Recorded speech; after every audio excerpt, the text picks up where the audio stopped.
What's going on, everyone? It is time for another main event mixer. I am your host, Mr. OTM, Kyle Gagliardi, and I'm joined by my favorite wrestling junkies this morning. I guess it's the afternoon for you guys. It's noon. I decided to push the show back. Mr. Cincinnati, how you doing, sir?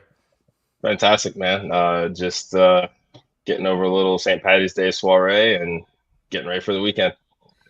Love that. And the podcast dad, the podcast father, if you will, has joined us as well. How you doing, Mr. Shoops? I'm doing all right. Got punched in the eye this morning by one of my children, so I'm playing through the injury, but we're here. Ooh, what hurt more? Cody slapped to the rock or your kid slapping the shit out of you? Yeah, I'm curious which one it was. My pride hurts the most. It was my daughter, by the way. My daughter's the one that punched me. That was going to be my guess, actually. How old's your daughter? She'll be 2 in May. Oh, that's right, because you got twins, correct? I do. Every day. Best of both worlds. Love that. Well, boys, we had some good stuff happen this weekend. Of course, SmackDown on Friday. I even decided to watch Rampage, which is a rarity for me. Podcast dad, I don't know why I did, but when you have nothing going on, I guess you got to throw on some wrestling. Fair. That's fair. I'm not mad at you. I'm just surprised. No, trust me, I was surprised too when I was watching it. But before we get into Friday Night SmackDown, don't forget to show us some love on all of our socials at mainevent_net. Give us a follow. Check out our merchandise that we have at the OnTheMarkWrestlingPodcast.com. And if you want some Wrestling Junkies specific merchandise, where would they go to get some of that? That is WrestlingJunkiesPod.creator-spring, I want to say. I completely butchered that, I'm sure. But I'll put it in the, on our socials. I'll put it in the comments as well. Yeah, and you can give our shows a follow down below at Pod on the Mark and at Junkies Pod. You guys are live, 3 or 4 times a week? Yeah, give or take. Yep. Yeah, so make sure you're giving them a follow. And, of course, On the Mark Wrestling Podcast is only live on Thursday. But let's get into it, guys. Let's go to Friday Night SmackDown, where things started off with Logan Paul, and he brought out his good friend KSI, a co-founder of Prime, which is now apparently a sponsor for the WWE. Podcast Dad, I'm going to go to you first. Let's talk about that sponsorship. What do you think about that big-ass Prime bottle being in the middle of the ring? See, I'm okay with the Slim Jim logos around the barricade. I'm okay with the Cinnamon Toast Crunch on the mat, or on the ring aprons around ringside. I hate this. I do not want a logo in the middle of the ring that's not like a pay-per-view logo. If they would have done like the 4 corners like they did with Slim Jim back in the day for Halloween Havoc, I probably would have been okay with that. But to have that thing plastered right in the middle of the ring, it pained me to see. I'm not going to lie to you. It's a little obnoxious, Mr. Cincinnati, I would say. Yeah, I'm this one feels weird. This one hurts. I mean, and I get it. That's where things are going in the world of combat sports. UFC has been doing it for years. AEW does it. The thing is, with WWE, I mean, 50 years, this has never happened. So I get it. It's a chance to make history. It's a chance to continue to leverage their brand. It's an opportunity to continue to leverage their relationship with Logan Paul, who brings millions of followers with him in anything that he does. I mean, it is free publicity. I mean, just the sheer number of people that love Prime, and I know that Podcast Dad is one of them. I'm Not bad. indifferent. You know, I like it. It's fine. Like, Not but the energy this drink. is The energy yeah. drink is terrible. It is I very will say bad. that. Stick to Monster, am I right? Yeah. Yes. Yes, you are. I think the one thing that makes me feel somewhat okay about this is that it's only at PLEs. I don't know that I want to see that bottle all the time everywhere now. Like no, but No, it's 2 nights of money gonna- WrestleMania, man. money No, gonna that bottle money. can't be there. Well, Come it's going to be on. whether we It's like it or going to not. be. Okay, Yeah. it okay. Look, brisket will make you feel a little bit better that weekend. All right, just relax. Brisket makes everybody feel better, I would say. See, No, exactly. no, See, yeah. he gets it. You Oh, caught man. Kyle's ear. He was like, "Oh, wait a You second." can talk about food.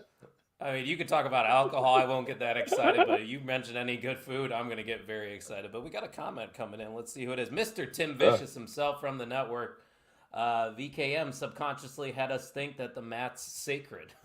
Yeah. Yeah, that's Yeah. what Gunther always says For a long too. time. But, I don't really hate it. I mean, like you said, Chris, I'm a fan of Prime, and I respect the grind for Logan Paul. I think he's a great businessman. He's obviously a great professional wrestler, and it's still weird to me to think that we are about to watch Logan Paul compete at his 3rd WrestleMania. Like, where is the time Yeah. going? Wow. It's Wow. Yeah, I didn't even seriously. think about it that way. Yeah. Oh. That's Some people don't even get one. They don't. Yeah, it's just like you can't deny the effect that Logan Paul being in WWE has had on the company, especially now that it is more commercial than ever. I mean, now that there's this merger, it's basically we are open for business in any opportunity that we can get to do that, which plays right into how Logan Paul has cultivated his brand in the first place. I mean, we don't have to like him, but we do have to respect how good he is in the ring. Something that we really didn't think was going to be the case, but he's kind of set the new standard of what that looks like. I mean, before him and before Bad Bunny, Ronda Rousey was the next one to have kind of that impact, and even that initial first run, it nosedived there. I don't see that happening with Logan Paul here, so it's just they're going to continue to leverage the relationship because everybody's making money. Yeah. Bringing prestige back to the United States champion. Am I right? Yeah, I would agree. What has he? It's been fine so far. Okay, it's been fine so far. He's at least showing up. He is showing up. That's what you were worried That's about. all I asked. That is what I was like. That's what I was worried about. So far, so good. We'll see what happens after WrestleMania. Okay. He's not going to have it after WrestleMania, so it's fine. Yeah, I would assume he's going to be taking some time off from the WWE after that. Yeah, Then so again, I much could be full-time. wrong. Who knows? Because I know he signed a new contract and whatnot. But how about that RKO that KSI took? I mean, that's a guy that's never been in a WWE ring before, and he sold that RKO tremendously, I thought. I would for a bag. Would it be that Well, good? I mean, we talk about it. We had questions about Logan Paul when he came in. Is KSI one of those ones that could come in and maybe do the same thing that Logan Paul did? They could have a tag team together, and I wouldn't hate it. I tell you what, we don't have a celebrity That's match for WrestleMania 40. Mm-mm. We usually No. got one. Maybe he finds No, his way into don't. something. I don't know what, but I mean No, that leads no. me to another question I have. I'm curious on where you guys think that the U.S. title is going to be defended at WrestleMania. Is it going to be a triple threat with Kevin Owens? Is it going to be a multi-man match, or do you think this is just going to end up being Randy versus Logan? Mr. Cincinnati, I'll let you go. I'm gonna lean more towards triple threat. I mean, you can't leave Kevin Owens off of the WrestleMania card. I mean, with everything he's done over the last year, outside of the U.S. title program, I mean, yeah, they've got about 30 days left, give or take, to actually get something going. But I think at this point, you go with what's working. They very clearly have beef that didn't necessarily end in the Elimination Chamber. It's just kind of added, this additional layer as far as Randy Orton being involved. You also don't leave him off the card coming back after 18 months away. This is kind of perfect for everybody here. Logan Paul needs a great showing at WrestleMania. We know he can go in the ring. This is, Randy is another high profile opponent. And I mean, think back to because Kyle, we've both been playing showcase mode on 2K24. Randy versus Seth in 2015 is in that showcase. And that was, I mean, to that point, one of the best matches of Seth's career. Logan Paul needs another one of those moments here as well. I think the triple threat is the right way to do that for him. No, I think we're getting a multi-man ladder match. I think you're going to somehow get AJ and LA Knight into that match. Kevin Owens, Logan Paul, Randy Orton will be in that match. And I think, you want him to come up, make an impact. Why not put Braun Breaker in that match? I mean, he doesn't have a clear path to Mania. If you want to get him on the card, what better way to get him on the card than put him in a multi-man match where he can kind of be protected, get his spots in, get his big moments, and then kind of, powder for the rest. And who knows, maybe he wins, and then that's the major impact he has on the main roster. So I think eventually we will see some of these stories intertwine. I was thinking maybe Cross and Lashley going in there, but I think that's going to be its own separate program at Mania. Maybe a 6-man. Yeah, they have to have a ladder match at Mania. It's kind of tradition now. Yeah, I was thinking the same thing, that either the IC title is defended in a ladder match or the US. It wouldn't matter to me which one. Obviously, you disagree that the IC should not be a multi-man match.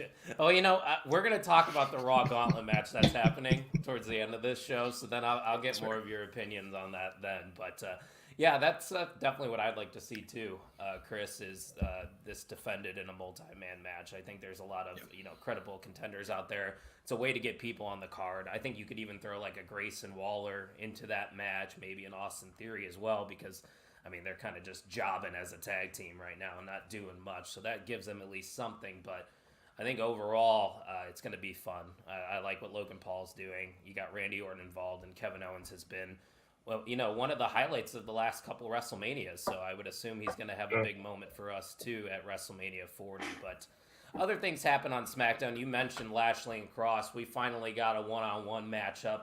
It ended in DQ, but overall, I didn't think the match was anything spectacular by any means. Like I said a little bit ago, I think this is ultimately just going to lead to a 6-man. But Mr. Cincinnati, what do you think about Lashley and Cross going one-on-one here on SmackDown? Yeah, so I'm fine with the DQ finish here. There's still the larger story at play. WrestleMania, this is kind of that moment. Triple H, we know how much of a Karrion Kross guy he is. That's one of the first names that came back during that initial takeover of creative. Bobby Lashley, especially after last year, we were supposed to get Lashley versus Wyatt. That didn't end up happening. Lashley didn't even get a match on the card, and he rightfully deserved it. I think that having this be a program where, yes, it's another multi-man match to get people on the card, but it's very clearly Lashley's faction versus Cross's. This is a great use for everybody here. This Final Testament run so far feels different than anything that we've gotten from Karrion Kross since he's come back. And they seem really committed to fleshing out this character, fleshing out this group and what they can do. The addition of BFAB to Lashley and the Profits is perfect as well, because this, for all we know, this could not just be a 6-man tag match. This could be an eight-person match at WrestleMania as well, to give them an opportunity to kind of even the playing field here. So not super surprising this ended in a DQ finish. There's a larger story here and a much bigger payoff coming in about a month. Yeah, we've seen a bunch of DQ finishes between these groups. I think a couple weeks ago, AOP, won off a DQ. I know they won clean at one point, not clean, but they won at one point, got an actual finish. This one ended in a DQ, and I'm not mad at it. I think we're going to get some sort of like street fight, Falls Count Anywhere match between the 6 of these men at WrestleMania. This is good. I'm glad Lashley is involved in something. Lashley has been kind of quiet over the last year. And this is the most prominent Cross has been on screen since he came back. So I'm not mad at that at all either. I actually really like the gimmick that they're running with. It's almost like Sean O'Hare back in the day. I kind of get those vibes from this Cross run. And I think that you give him the big win at Mania and kind of maybe let's see what he can do next. But yeah, like the finish is fine. This is the program for Mania. It looks like it's clearly going to be that, and I'm cool with it either way. My only thing with the Final Testament is like, what does Paul Ellering bring to the table? How dare you? Doing this. Legend. Sure. Yeah, he's a legend, but like, why? We have Scarlett. She's basically doing the role that he used to do in it. Yeah. I'm never going to argue anything with Scarlett. So no, more TV time the better. Absolutely with Scarlett, not. but I agree with what you guys were mainly saying. I don't really have much to add from this, but another interesting thing that happened on SmackDown, before I get into that, we got about 12 or 13 of you watching live, so if you could do us a favor, share, like, tell a friend that we are live right now. We're just talking wrestling. You can join the conversation in the comments section, but the interesting thing I want to talk about, I'm going to go to the podcast Dad first, is the backstage that we saw between Bianca and Naomi. We saw that Naomi had a little bit of concern for Bayley, kind of felt bad as we saw Bayley cut that promo, or they have an interview, I should say, backstage, and Naomi felt bad for Bayley, but Bianca was just straight up telling her why. Bayley, brought this on herself. Why should you feel sorry for her? I thought that was interesting, and that could lead to something down the road potentially. I don't know if it's going to be between Bianca and Naomi. Well, what did you think, Podcast Dad, what we saw here backstage? Yeah, this could set up a program between Bianca and Naomi. Get them on the card for Mania. I wouldn't be mad at that. That's a fresh matchup. You could see Naomi. I don't know if Naomi would get the win, but if Bianca can get the win, hey, there's your first challenger for Bayley after Mania. After these comments, like, hey, you deserve what you got, kind of thing. Maybe they're planting the seeds for a heel turn for Bianca. It might be time. We've been kind of asking for that since the match against EO at, when was that? Was that SummerSlam? Or no? Oh, yeah, that was Backlash. The one before Backlash, yeah. When the crowd kind of turned on Bianca and was ready for EO to win. We've kind of been clamoring for a heel turn since, and we haven't got it quite yet. Maybe that's something that they're going to push a little harder now. With, again, that Charlotte Flair size void on the roster, you don't really have a big bad heel at the moment. And we know Bianca can do it from her NXT days. Yeah. We'll see what happens. I think it's setting up the first challenger for Bayley after Mania, though. I think the thing I like the most out of all this is that now there's no stupid, naive baby faces. I think they're just showing a character that's aware of what's going on. Like, usually, most of the time when Vince was running the show, and sorry I mentioned the name, but they would just be naive and play dumb and fall into the trap. But it seems like Bianca is aware of the situation happening. But Eric, I'm curious on what you thought about this backstage segment. Yeah, this is this is very reminiscent of the early Jey Uso coming over to Raw. Damage Control has run roughshod over the women's division for the better part of a couple of years now. How successful that run was is certainly open to debate up until EO won the title. But the very clear direction of that group was to take out anybody and everybody that they can.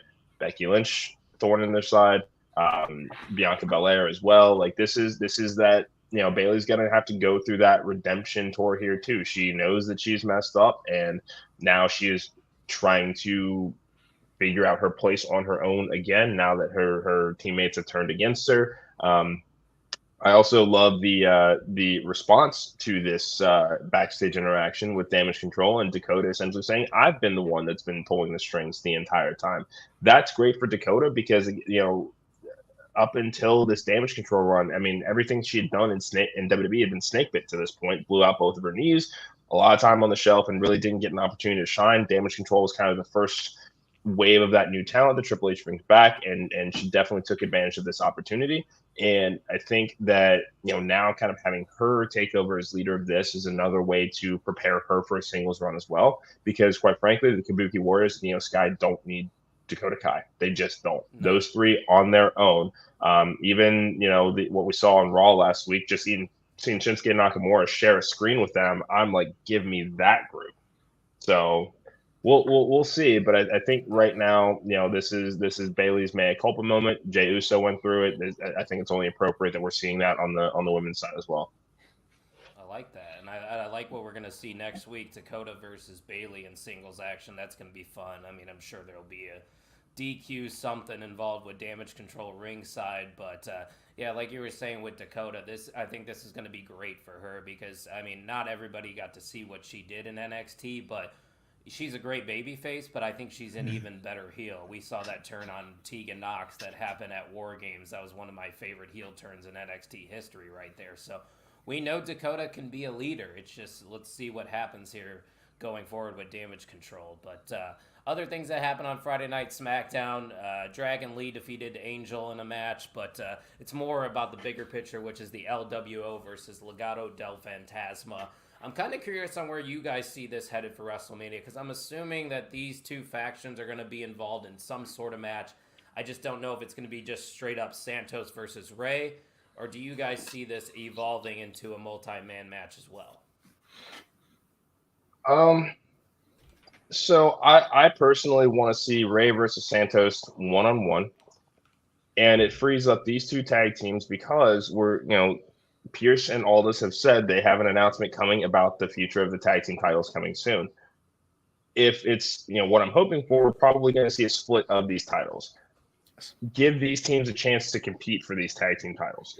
Add some gold to either one of these factions. Let the leaders go at it on the biggest stage of the year. Get them on the card in a multi-man tag team match. I mean, the goal still remains the same, getting everybody on the card where they can.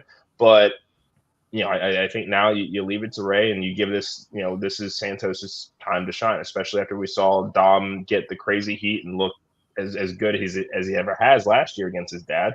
Let's have Santos get that same one-on-one opportunity. Oh, Mr. Cincinnati. Oh, don't start. This is WrestleMania, man. We got to get everybody on the card. I see this being a multi-man match, but the numbers are skewed, right? Legado has Santos, Humberto, Garza. They only have 3.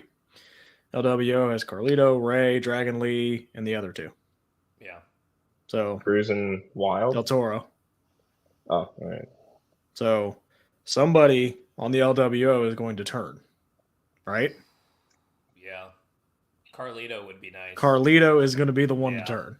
And I'm all for that because let's be honest, this Carlito return has been mid for lack of a better term. It hasn't been great. We were there in Indy when we saw him come back, and it wasn't anything, the pop was cool, and then he didn't really do much in the match. And then he hasn't really done much since. Carlito's a much better heel than he is a babyface. Put him over on that side, say you have the story behind it about, hey, I was running the LWO just fine until Rey came back and blah, blah, blah, blah, blah. Santos can kind of get into his brain about that. If you make it 4-on-4 again, get everybody on the card. It'll be a fun match. I think that Rey Santos match can come at a later point where they get a little bit more shine. It could be SummerSlam. I don't know where they are schedule wise. Like, I know Backlash is in for Paris, right? Yeah, Lyon, France, close enough. I mean, it's France, not Paris. Yeah. So I don't know if they have anything coming up as far as like Puerto Rico thing, but I could see something like that coming up. But I would say give them a smaller stage for that. So you could give them maybe a little bit longer of a time to work and get a true one-on-one feeling where we have this big blow up between both groups. But give the groups the big stage at WrestleMania. Let everybody be on the card. Have some fun with it. I think I'm going to agree with the podcast dad here. Let's get everybody on the card. And you also have Zelina and Elektra that can mix it up too. Get them involved as well. I mean, it would be good stuff. I'm sure it'd be a fun little match. But, seeing Santos versus Rey eventually, though, I think definitely needs to happen. That would be a money match. And I got to say, maybe I'm a little biased because I've always been a fan of his, but I truly believe that Dragon Lee is the future of Lucha Libre in WWE. Like, he could be the next Rey Mysterio the way that he's being presented. I think his run in WWE so far has been fantastic. I don't know about you guys. Yeah, he's they've been looking at that guy. Yeah, he's what they wanted Sin Cara to be. Exactly. Isn't he Mystico now in AEW? Yeah. I don't know if it's the same person though, is it? I thought it was. It is, yeah.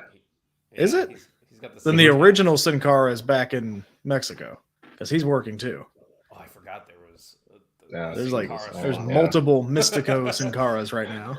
Remember when we had the Sin Cara versus Sin Cara match?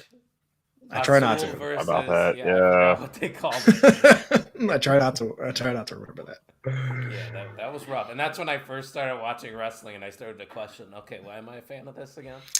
Yeah, those were the thin years. We made it though. We made it out on the other side. We made it because now we even got a new entrance for The Rock. And talk about that presentation. You had the lightning bolts coming down, the lights turn off. I tell you what, fellas, this might be the best entrance in the business right now. And of course, it's the most electrifying man in sports entertainment. Yep. Black Adam lives. God, I don't think he wants to be reminded of that, okay? Just saying. I mean, this is everything that we need from The Rock right now. The fact that we're getting a goated run from The Rock in 2024, definitely didn't see this coming. This is just everything that you expect from him. If he's going to, be involved in Mania, he's going to give it his all. And I got to admire everything he's done so far with it. And certainly using social media to his advantage as always. I mean, 16-minute promo, deletes it, and then releases the director's cut of it, like not even an hour later. I mean, we sat and watched that when we were waiting for Bryce's show to start last week, and it's just like, is there anything this guy can't do right now except for run a football league? Hey, come on! He's working on it. Come on, I'm a Battlehawks fan. I know. I'm still excited. I'm still gonna give it a shot again. We'll see how long it lasts, but I'm gonna go to a game. Battlehawks, that might be a sore subject. Yeah. Didn't they take the Bengals quarterback? Yeah. Yeah. AJ That's McCarron. fine. Yeah. It's okay. We got That's my QB. we got Joe Shiesty and Jake Feisty. It's fine. Oh, Lots of show for it. Jake Browning. Yeah. Hey, do you guys make the playoffs? No, but hey, at least we had it in the palm of our hands. We tried to, I mean, we played with house money. I feel like I have to say this every time that we talk to Bengals. Yeah, we played with house money this year. God, right. Kyle, if you want to talk like playoff football, we can talk another time. This guy doesn't know anything about it. Yeah, we keep. Yeah, we'll see how you guys do without your center next year. That's fine. They're missing a couple more pieces. I know Don't that worry. roster's changed a little bit. But Don't worry. If we could do a spin-off podcast about football if we wanted to too. So comment down below if you guys want to see that. But Chris, you got anything to add about the entrance specifically? I'm sure we're going to get into what happened, of course, inside the ring. Yeah, no, it was great. It was. I'm sure it was kind of all his idea. Like I'm sure it was. Just hey, I need a new heel entrance kind of thing. I mean, I can't really add too much to it. Like it was awesome. Let's be like it was just so awesome. I can't wait to see it on the Mania stage. Like that's going to be crazy. It was just like chef's kiss. Perfect. It was perfect, and I thought the segment itself was really good. Obviously, what Seth said on Monday, calling him Diarrhea Dwayne, I thought was shit, pun intended. But I love the Mr. Midlife Crisis line he hit The Rock with in this. Yeah. That makes more sense. The diarrhea shit was just terrible, but I enjoyed it. Hey, they were chanting it. Yeah. It got over. They chanted Cookie Puss 10 years ago when The Rock was there. They'll chant anything. Anybody else want to carve out ice cream cake right now? Or is that just me? That's you. Never mind. Okay. That's you. But overall, this segment, we saw Cody obviously get his lick back as he slapped The Rock. Got cut a little short, it seemed, on time there in the final minutes. But overall, Mr. Cincinnati, how do we feel about this? We now know we are going to get the tag match night one, and there is a stipulation, obviously, if they win the Bloodline Rules match, yada, yada, yada. But they also added, if Cody doesn't defeat Roman Reigns at WrestleMania, he will never get a world title shot. I thought that was interesting. Deja vu, man. Deja vu. We saw the same thing in AEW, and he was true to his word there. This has to be different here. It has to, because as over as Cody is right now, they're going to have a really tough time trying to get people to buy in for a third straight WrestleMania where he finishes the story. I just think that it's just irresponsible to not have him walk out with the title this year. I also see the Bloodline winning this tag team match at WrestleMania. I mean, this is Rock's return. This is going to be longer than the squash match of Eric Rowan, which was like 16 seconds in Dallas. But this is going to set up, and this is how my brother always says it, and this is much like Tribal Combat was at SummerSlam. This is going to be an overbooked to perfection main event when done properly. We know that, the bloodline have made a lot of enemies over the last 3 years, and those that are still left in this company are probably going to have something to say to make sure that this ends. Whether this is, Seth falling on his sword in order to help Cody succeed, if it costs him his world title, he's certainly going to do that. But yeah, this is what we needed. We knew that WrestleMania was going to be the biggest show in company history. This is another way of guaranteeing that happens. Yeah, I think, like Eric said, the Bloodline will win on night one. I could see Cody taking the pin, just again, plant that seed of doubt in everyone's mind, like, holy crap, they're going to do this again. Because I don't think you want to pin Seth 2 nights in a row. Because I think we're all in agreement he is going to lose the title because he's kind of overlooking Drew McIntyre and he's not paying attention to what Drew's doing, and I think that's going to end up costing Seth. But back to the main event of night 2, yes, it's going to be overbooked as hell. I think, Eric, I made and I know you probably haven't seen the movie, and again, I'm sorry, comic book nerd here. It's going to be like the Avengers Endgame at that final scene when Thanos has all his crew, and then Cody just seems like it's all over, and then boom, Sami Zayn shows up, Jey Uso shows up. Like, they all just start showing up to help Cody finally get this win. Yeah, it's going to be pure cinema. Like, that's what this whole thing is. And yes, they did go long. I think we have learned that The Rock needs to start the show rather than end the show, because the week before he went 45 minutes and that was fine. We just had to cram everything else in. This week, I don't know if you guys have seen the footage online about the cameraman going, we gotta go, Rock, hurry up. That was funny to see. But yeah, I'm happy. Like, we got the slap in. We saw that. The line from The Rock going, you were a mistake, was hilarious, because doesn't Rock have like a 20-year-old daughter? Yeah. So like, that's kind of funny there. But that's The Rock. He's illogical and he's pissing you off because whatever he says, he's saying it with confidence and he's right. I cannot wait for this WrestleMania. It's gonna be awesome. Yes, it is. I'm very excited for it as well. And I think a thing that actually is getting overlooked is the fact that we are getting The Rock in an actual match at WrestleMania. Everybody wants Cody to finish the story. There's plenty of other great matches that are going to be on WrestleMania, but we're getting the frickin' Rock. He's a legend. He's a future Hall of Famer. It's insane that we are getting this in 2024. So appreciate it. Take it all in. I know that live crowd definitely appreciated The Rock. He got probably more cheers than he got boos for once, which was interesting to see. But hey, when you got that star power, that's just what happens. But Tim's got a question for us. I'll let the podcast dad go first here. If the Bloodline is banned, what are the odds they'll insert Tama Tonga into this feud?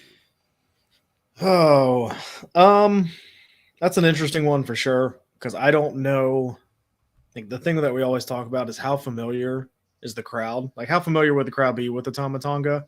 I don't know if WrestleMania is the stage to do it. I don't know if that pop would be there. It seems like they're doing something with Gallows and Anderson in NXT where they keep talking about, we have friends too. I think that's what's going to happen with Tama Tonga, is he's going to come show up maybe at like a Stand and Deliver where it's a smaller crowd and you can kind of see that surprise and help them maybe win the tag titles or something. I don't know if this early on, because Eric has pitched an idea and I am all for it. At War Games, we get like this Bloodline Civil War. Then you have Team Rock, Team Roman. I think that's when you start seeing a Tama Tonga show up. A Jacob Fatu show up, like other wrestlers that are out there showing up and either going on the Rock side and Roman side, and we get this full on Civil War. So I would say no at WrestleMania for Tama Tonga, but I could see him inserted later on down the line in this feud. Yeah, I would agree. I agree in part. I think I disagree that the crowd, especially a Mania crowd, wouldn't know who Tama Tonga is just because that's the international crowd that comes in that weekend. So I do think that it would be a larger pop than if this were elimination, or not elimination chamber, it's the Rumble where it was in Texas again this year. Like, I think it would be a different crowd than what we've seen. That I think that they would know who he is, but I can also see Tama Tonga having a very Solo Sikoa type run in NXT. He's not going to be there long. It's going to be, if I had to guess, whatever involves Gallows and Anderson here, and then bring him up in time, for a for hopefully a Samoan War Games match.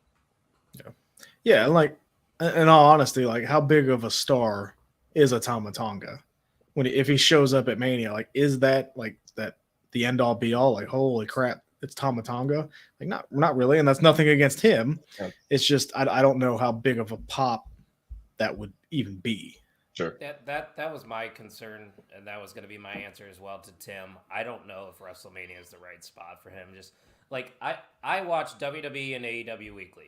That's about it. I will keep tabs on other promotions and whatnot, but I can't sit here and say I know anything about Tama Tonga. I don't know his finishing move. I don't know what his music would sound like, and that's probably how majority of the audience is going to be. It's a good point, Mr. Cincinnati, about it being an international crowd, and maybe they would be able to pick up on it. Similar to when like AJ Styles came over, a lot of people knew who that was because you put the Phenomenal on there, but I think a lesser known B-level pay-per-view would probably be best for him, or show up in NXT at Stand and Deliver. That could definitely be an opportunity. But I think that's enough from SmackDown.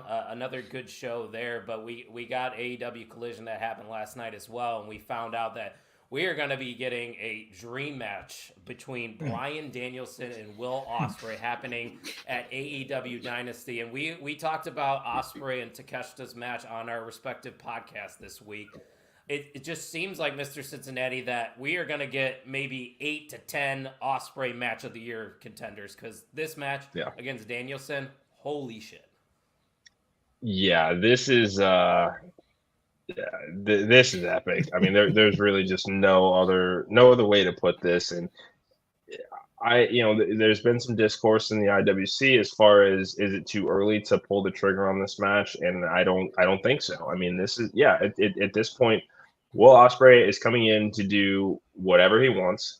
Bryan Danielson is on essentially a quasi-retirement tour. He's going to do whatever he wants. And that's the beauty of AEW, is that while I may be critical of them as far as certain stories or certain things that they could do to improve the storytelling, this is just going to be a good damn wrestling match. And sometimes that's all you need on a pay-per-view. And they've shown that. There really wasn't much of a story to Ospreay versus Takeshita other than Don Callis just wanted to see them fight. Like, we don't know what's going to come of that still, but like, in AEW, this is the one company, that's how they set themselves apart, is they're just going to put on great wrestling matches. This is going to be a great wrestling match. So I'm going to sit back and enjoy the ride.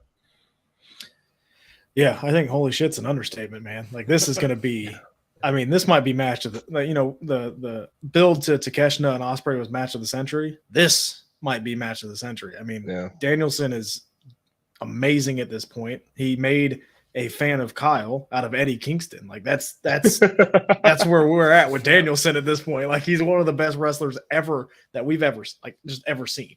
Ospreay is one of the, I would say, most unique wrestlers we've ever seen, with the speed and the precision of everything he does. This match is going to be amazing.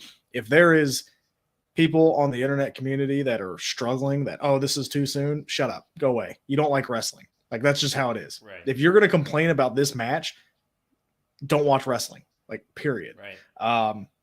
Thank God for AEW that we get this. And I know I'm going to get heat for that, but if AEW wasn't around, we wouldn't be getting this match. No. And that's something that we need to think about. Like, everybody that wishes doom and gloom on the wrestling business, like, no, we get this match because AEW is around. Yes, Tony Khan sometimes is an idiot.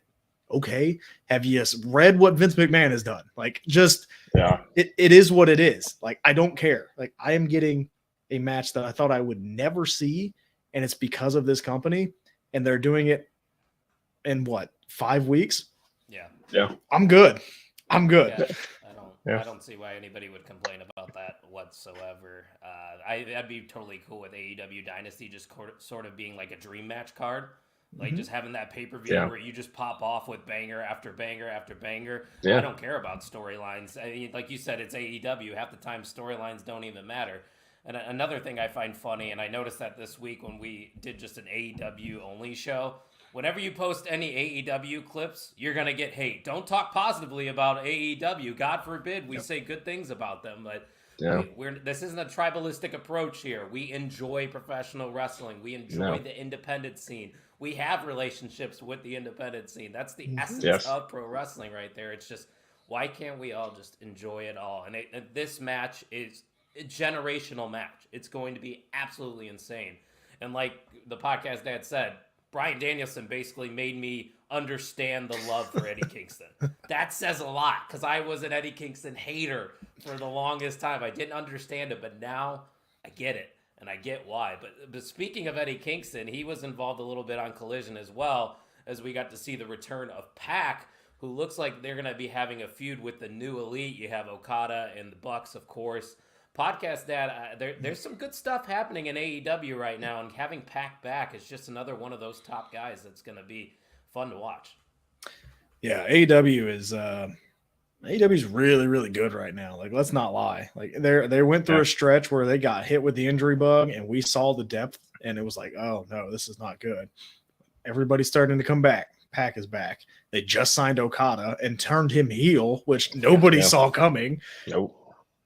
Big business is in 2 weeks, and we assume we're going to see Mercedes. That is going to level up your women's division. You have an Ospreay there full time. Like, we're at a point where wrestling is amazing, and we just spent 40 minutes talking about SmackDown. Like, you go back 2 years ago, I wasn't talking 40 minutes about SmackDown. Like, there's no way.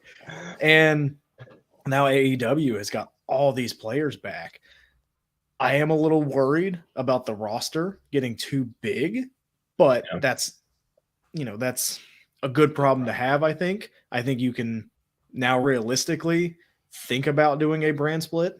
I don't know if Tony wants to do that.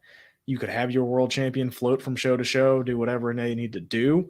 But with, like you said, Pac is back, and you're going to have other people returning. Like MJF is coming back. And that's going to happen. Adam Cole will return from his injury. There are two more major players in your pool that you're going to have to figure out what to do with them. And maybe it is splitting that roster up and doing a little bit of brand versus brand. But yeah, it looks like Pac, Eddie Kingston are going against the New Elite. Who's that third member? I don't know. We will find out. But I'm all for this. And it's awesome to see Pac back, because he's been gone for a very long time. The vignette that they played the other week for him was amazing. And he's just a great wrestler. Again, another company is okay because we get to see great wrestlers. So again, and another big name that we don't see on our TVs in the women's division is Britt Baker. She's still eventually going to come back too. So and Jamie Hayter. Jamie. How did I forget about her? They're set up for some good months coming up here in 2024. Yeah, there is one more, and hopefully he's recovering well, but the best bout machine is still just floating in the background there. Once he's healthy and he's ready to come back, I mean, you can't forget about him either.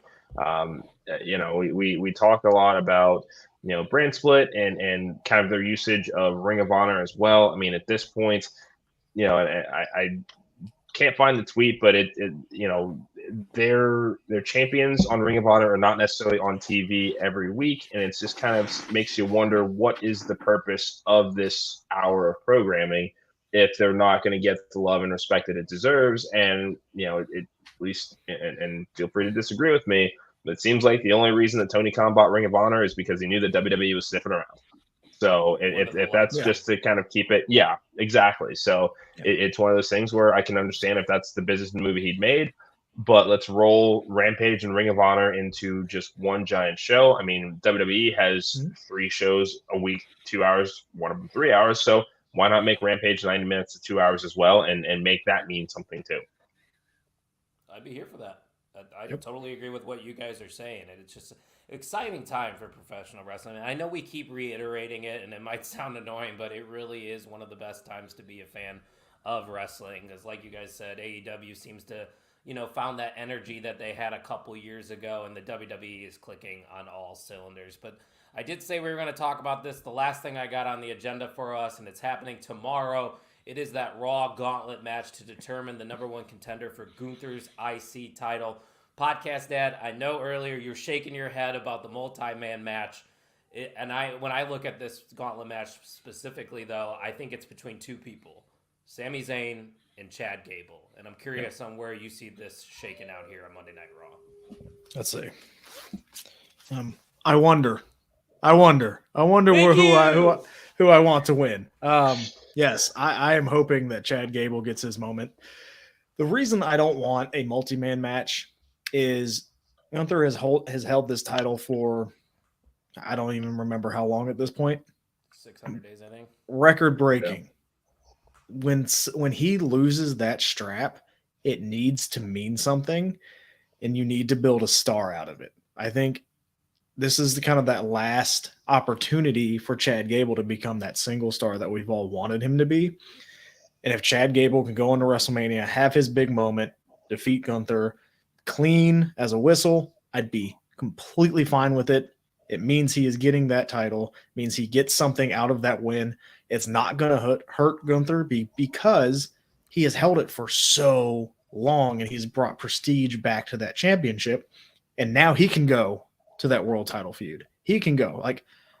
That'd be a hell of a first challenger for Cody. I mean, that'd be amazing. You have Bash in Berlin for something to happen with Gunther, right?